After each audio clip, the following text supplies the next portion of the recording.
Hi, I'm James Canuso. And I'm Paul Learman. Over the past week, we were tasked with examining an important facet of our everyday lives. We decided to investigate the possible benefits of single-sex and co-ed education. We now go to Chelsea Alexander for the full story. Picking the school that is right for you is a difficult decision. With all the choices from single-sex versus co-ed to independent versus public schools, the choices seem to never end. We looked into the advantages of attending either a single-sex or a co-ed school in terms of social interactions and emotional development. Many feel that single-sex education allows students to feel more confident. What I really like about an all-girls school is the classroom dynamic. Being all girls, I feel like I'm really confident to answer questions in the classroom and also to be a leader inside the classroom, outside the classroom, like in my clubs and sports teams. I think a lot of boys already have that confidence, that, the masculinity confidence, but it really builds pride in, who you are. William Gillespie, a guidance counselor at St. Joe's Prep, feels that single-sex education removes distractions found in a co-ed environment. I have found the best place to grow in my experience is in a place that takes out as many outside factors as possible and allows you to concentrate on the task at hand.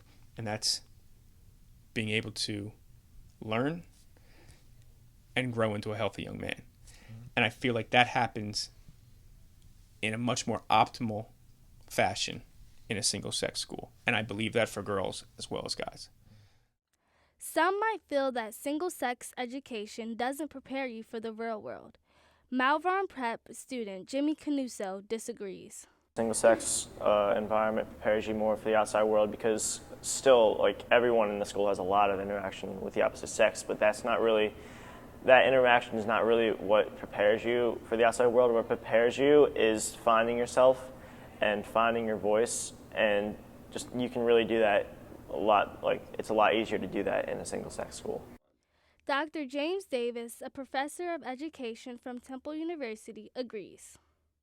I would argue that there are differences, particularly in same-sex schools that get it right, that really focus on what it means to be in a single-sex environment, particularly around a maturation, a development, and learning issues. Ultimately, it's up to the individual student to decide.